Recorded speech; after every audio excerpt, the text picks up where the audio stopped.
Vamos a ver a continuación dos leyes especiales que tienen vinculación con el derecho penal ambiental. En primer lugar, la ley de maltrato animal y por otra parte la ley de protección de fauna silvestre. Son las leyes que tenemos en nuestro sistema penal fuera del código y que están vinculadas con el llamado derecho penal ambiental. Ya explicamos en el video anterior que no tenemos una parte de nuestro código dedicado al derecho penal ambiental como bien jurídico protegido. Entonces lo que tenemos son estas leyes dispersas y en parte de estas leyes vamos a encontrar las figuras delictivas. Bien, esta ley de maltrato animal es la ley número 14.346 y es del año 1954. Hubo o había como antecedente una ley similar durante la presidencia de Sarmiento. Explicamos también en el video anterior que originariamente este proyecto de ley de maltrato animal preveía en el artículo primero una sanción penal de hasta 3 años de prisión. Ese 3 años se redujo a 1 año porque de esta manera se pretendía poner un tope, considerando que en el artículo 183 del Código, el delito de daño, el matar a un animal que pertenezca a otra persona, que sea de propiedad de otra persona, tiene ese límite de 1 año. Entonces el legislador dijo no se puede superar ese límite. De alguna manera estaba concibiendo la protección animal solamente dentro de la propiedad privada, ¿no?, de alguna persona. Entonces, por una parte existe esa concepción de que los animales sirven a la medida en que estén al servicio del hombre, pero por otra parte vamos a ver también en esta ley que hay figuras penales que sancionan a quien maltrate o realice actos de crueldad contra los animales, aunque no sean de propiedad de una persona. Bien, el bien jurídico protegido, en este caso, en el caso de esta ley, es discutido. Una parte de la doctrina dice que se trata de la idea general del sentimiento de protección hacia los animales, de compadecerse por los animales, y por otra parte se habla de los animales en sí mismos como objetos de protección, en la medida en que se trata de seres que tienen la capacidad de sentir. Entonces hay que considerar que ese es un bien jurídico independiente. Esta segunda concepción del bien jurídico es, claro, obviamente más avanzada en esas distintas etapas que hemos visto en el video anterior sobre la evolución del derecho ambiental. Se considera a los animales como un ser sintiente, con esa capacidad de sentir, y esto lo ha dicho la jurisprudencia en distintos fallos, en los que se trataba de la protección y de evitar el maltrato a un chimpancé, a una orangutana, distintos casos de la jurisprudencia de nuestro país en los que se aceptó que los animales son seres sintientes, entonces son objetos de derechos, y algunos jueces hasta llegaron a decir son sujetos de derecho, tratando de hacer una interpretación de nuestro sistema constitucional similar al de las constituciones más avanzadas en esta materia, por ejemplo, Constitución de Bolivia, las llamadas constituciones del buen vivir, que en realidad nuestra constitución del 94 no alcanzó a desarrollar tal paradigma. Bien, el artículo primero de la ley establece prisión de 15 días a 1 año, ahí está el tope máximo de 1 año, el que infligiere malos tratos o hiciere víctima de actos de crueldad a los animales. Entonces, infligir malos tratos o hacer víctima de actos de crueldad a los animales, esto es la conducta típica que establece el artículo primero con esa pena. Y luego en el artículo 2 y 3 de esta ley se define lo que debe entenderse por malos tratos, actos de maltrato en el artículo 2, y en el artículo 3, actos de crueldad. En el artículo 2, como actos de maltrato, se mencionan no alimentar en calidad y cantidad suficiente a los animales domésticos o cautivos. En este caso solo debe tratarse de animales domésticos o cautivos. La persona que tenga un animal doméstico se supone entonces tiene que alimentarlo en cantidad y calidad suficiente. De no hacerlo, será responsable penalmente por este artículo primero y segundo de la ley que comentamos. Es un delito de omisión simple. No hace falta que, como consecuencia de ese no alimentar de modo suficiente, resulte la muerte o una afectación a la salud del animal. Basta simplemente con el no alimentar, es decir, tiene la estructura de un delito de peligro. En el inciso 2, como acto de maltrato también se menciona el azuzarlos para el trabajo mediante instrumentos que, no siendo de simple estímulo, les provoquen innecesarios castigos o sensaciones dolorosas. En este supuesto también se considera un acto de maltrato y por lo tanto un acto delictivo. Tercero, hacerlos trabajar en jornadas excesivas sin proporcionarles descanso adecuado según las estaciones climáticas.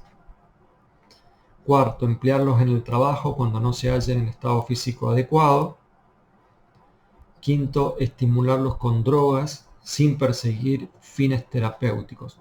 Vamos a encontrar tanto en el artículo 2 como en el artículo 3 estos elementos que algunos autores de la doctrina penal llaman elementos de recorte, o que también podríamos llamar adelantos de la tipicidad, de la antijuricidad a nivel de tipicidad.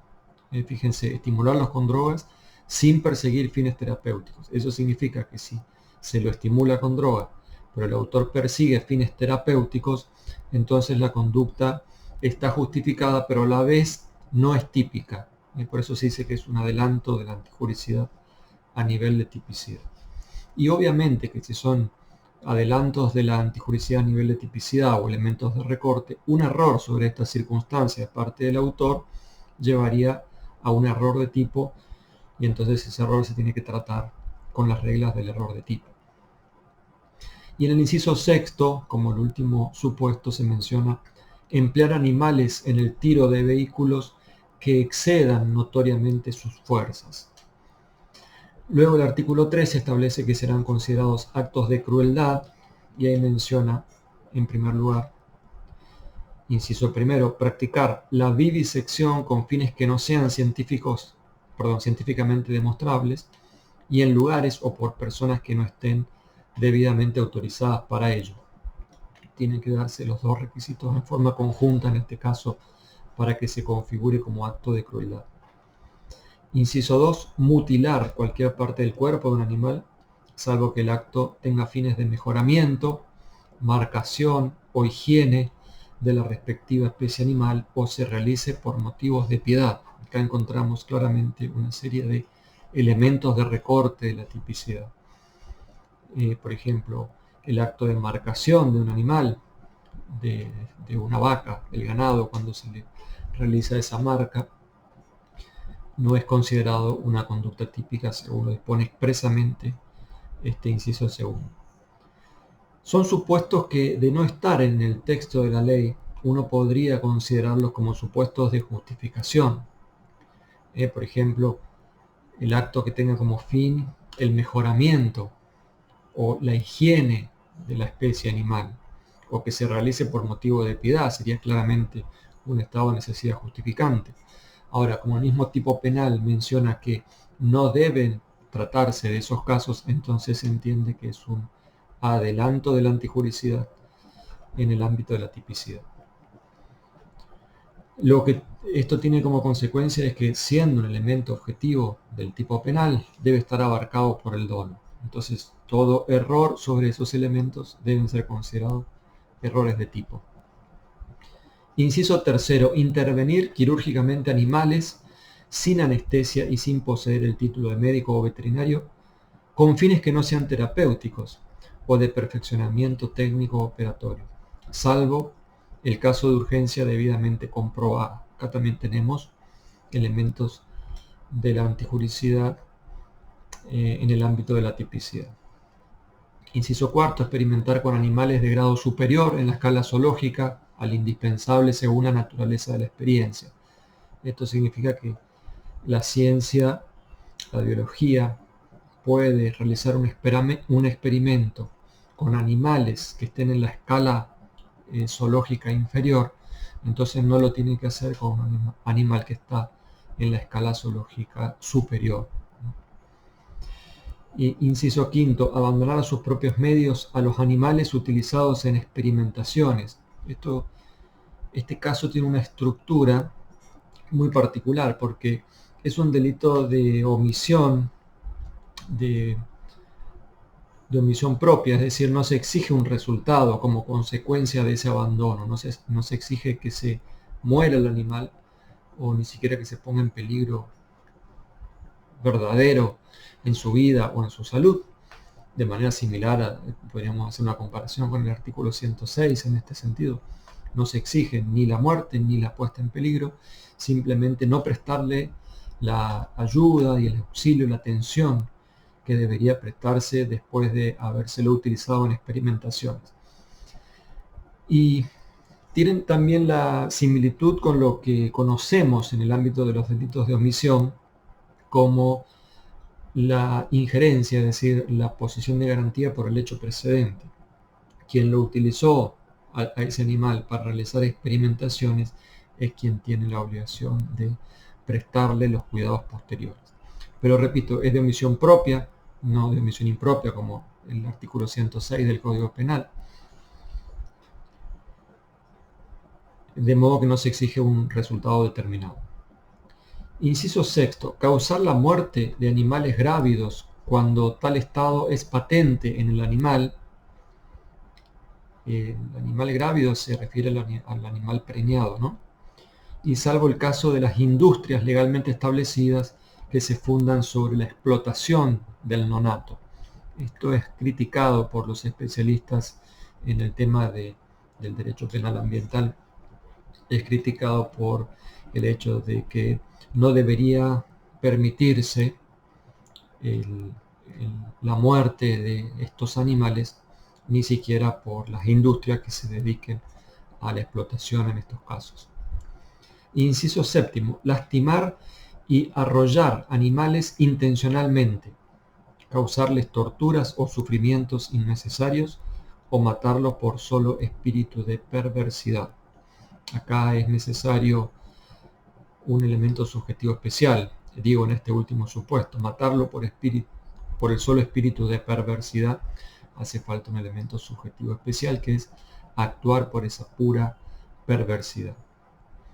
Y en la primera parte, lastimar y arrollar a los animales intencionalmente, eso es el dolo directo, ¿no? Entonces solo se puede cometer de esta forma el delito con dolo directo. Pero porque expresamente lo menciona, son muy pocos los casos en los que la ley penal menciona esta expresión intencionalmente. Por ejemplo, lo hace ahora en el delito de injuria. Inciso 8. Realizar actos públicos o privados de riñas de animales, corridas de toro, novilladas y parodias en que se mate, hiera u hostilice a los animales. Son todos actos de crueldad de los animales y prohibidos por la ley y además con la consecuencia de una sanción penal. Bien, hay además de esta ley 14.346, una ley más reciente, que es la número 27.330. Esta ley 27.330 del año 2016 establece en su artículo 2 que van a ser sancionados con pena de prisión de 3 meses a 4 años, además de una multa, el que por cualquier título organizare, promoviere, facilitare o realizare una carrera de perros, cualquiera sea su raza.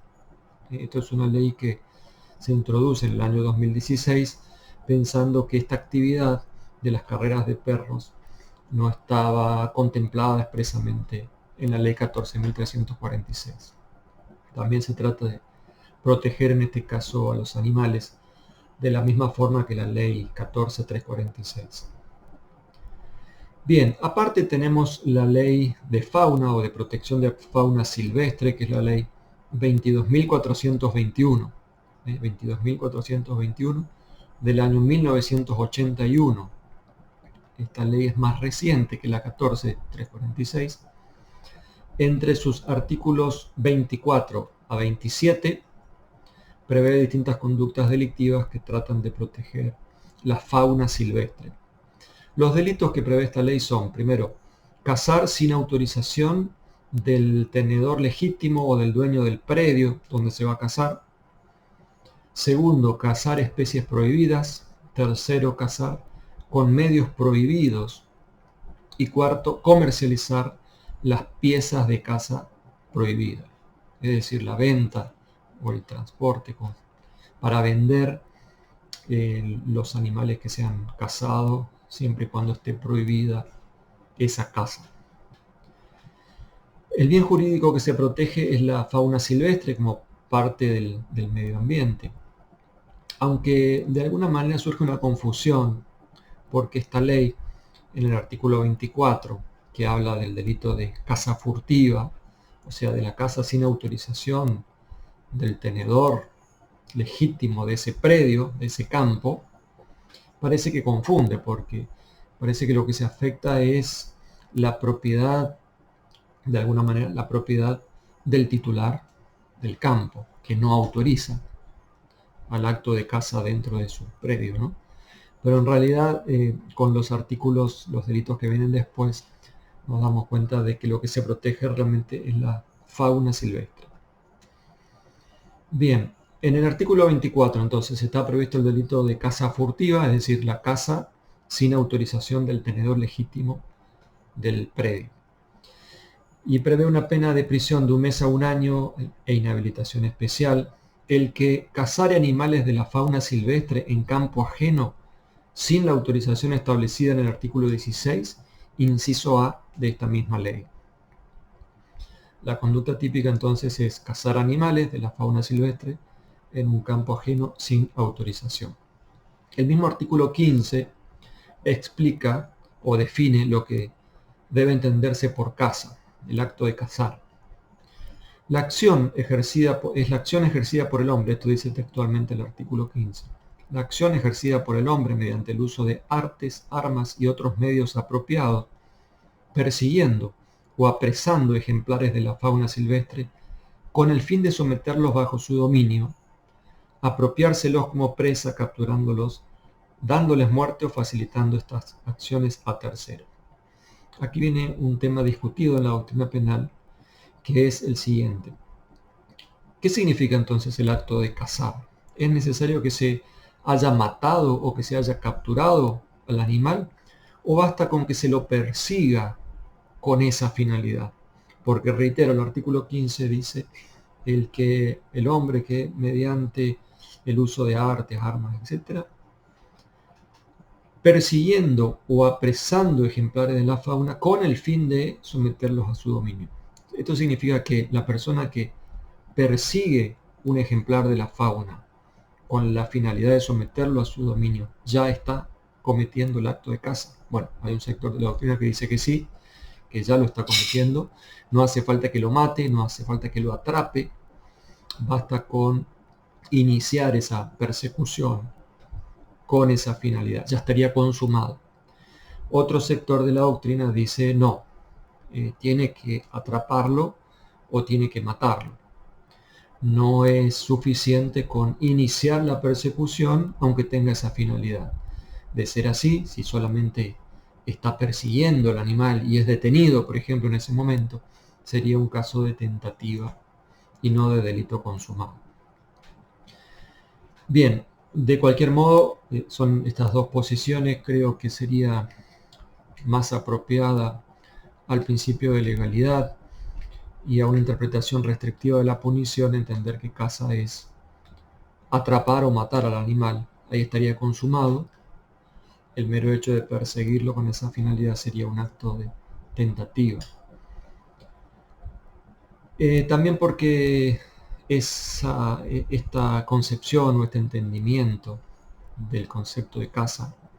Creo que coincide con lo que el mismo Código Civil, actualmente en el artículo 1948, habla cuando define la caza, y dice que se da cuando el cazador toma a la presa o cae en su trampa, artículo 1948 del Código Civil. Bien, cualquiera sea la forma de interpretar el acto de caza, persiguiendo con la finalidad o atrapando o dando muerte, basta con la persecución de un solo animal o basta con matar un solo animal, no hace falta que sean varios. El objeto es el animal de la fauna silvestre. ¿Y qué significa fauna silvestre? Bueno, el artículo 3 de esta misma ley define lo que es la fauna silvestre. Son los animales que viven libres e independientes del hombre en ambientes naturales o artificiales. Segundo, los animales bravíos o salvajes que viven bajo control del hombre en cautividad o semi-cautividad. Tercero, los originalmente domésticos que por cualquier circunstancia vuelven a la vida salvaje. Eso dice la misma ley. Y además se requiere para este delito que el acto se realice en campo ajeno, sin autorización de ese titular del predio.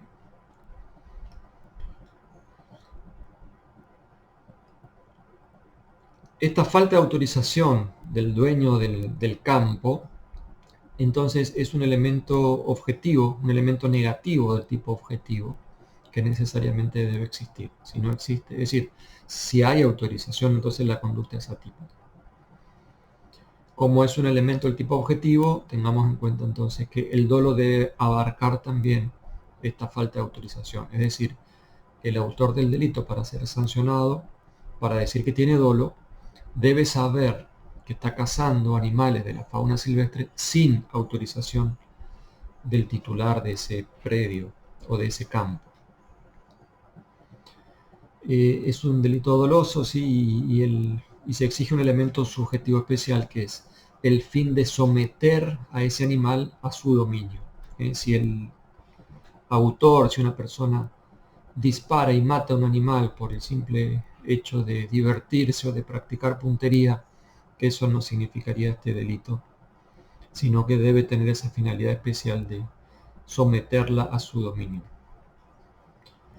En el artículo en el artículo 25 de esta ley está previsto el delito de depredación, es decir, la caza de especies prohibidas.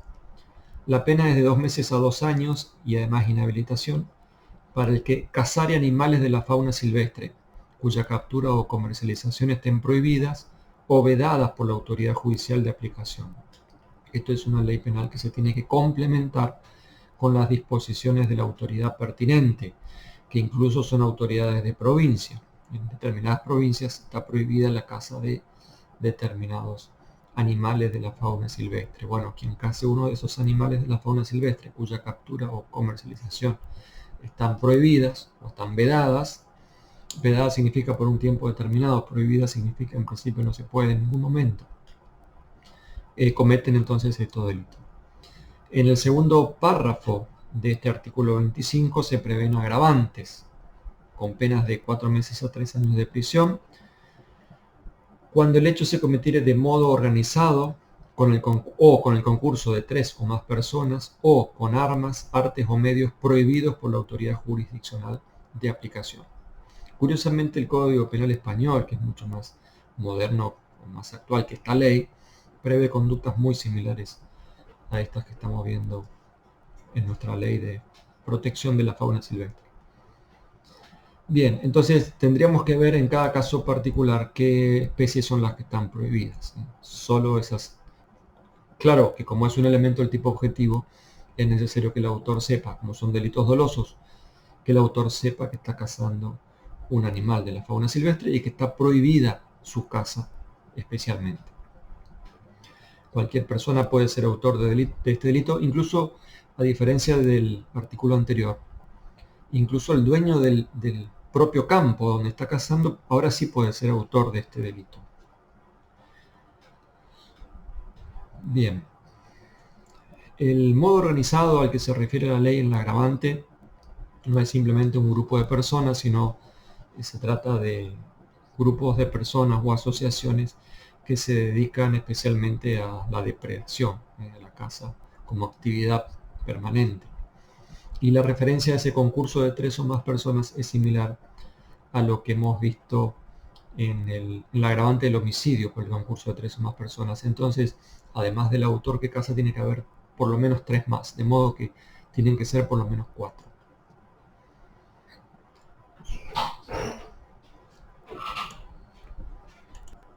Finalmente, está previsto en el artículo 26 el delito de caza con medios prohibidos. En este caso, con prisión de 2 meses a 2 años y además inhabilitación especial. El que cazare animales de la fauna silvestre utilizando armas, artes o medios prohibidos por la autoridad jurisdiccional de aplicación. Es que hay también reglamentaciones para realizar ese acto o esos actos de caza. Por ejemplo, hay armas permitidas para cazar. Una escopeta calibre 16 sí se permite, pero no se puede ir a cazar con una ametralladora, con un arma de guerra, etc. Entonces, en este caso, el artículo 26, aclaremos también que tiene que tratarse de animales silvestres cuya captura o comercialización estén permitidas en principio por la autoridad competente, porque si no es así, o sea, si se trata de especies prohibidas por la autoridad y además utilizando armas prohibidas o medios prohibidos para cazar, entonces ahí ya estaríamos en el caso del artículo 25, último párrafo, que es la agravante. Bien, en este caso del artículo 26 habría que ver en cada caso y cada lugar cuáles son las armas, las artes y los medios prohibidos especialmente. Un error sobre la autorización o la prohibición de los medios, artes o armas sería un error de tipo y debe ser tratado como tal. En el artículo 27 finalmente se sanciona penalmente a la comercialización de piezas de caza prohibida. Es una figura que se parece más al encubrimiento del artículo 277 del Código Penal. Es decir, para quien, por ejemplo, venda o oculte las cosas que provienen de un delito anterior. Bueno, en este caso pasa algo similar.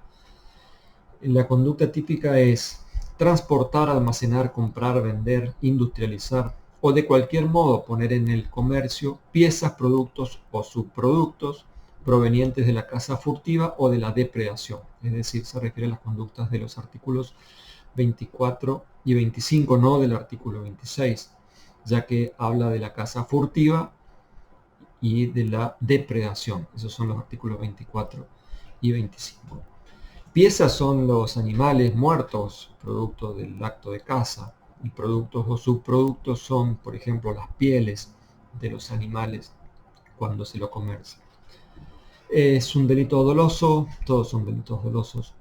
Entonces, el autor de estos delitos, comercialización, transporte, etc., debe saber que esa pieza o ese producto de la pieza proviene de la caza furtiva o de la depredación. Tiene que saber el origen ilícito de la cosa. Hay una expresión particular, dice el texto, el que a sabiendas, tiene que saber. Bueno, ese a sabiendas no es necesariamente una clase especial de dolo, porque en realidad las sabiendas es lo que caracteriza el conocimiento como base de las 3 clases de dolo, directo, indirecto y eventual. En los 3 casos el autor sabe, conoce los elementos objetivos del tipo penal.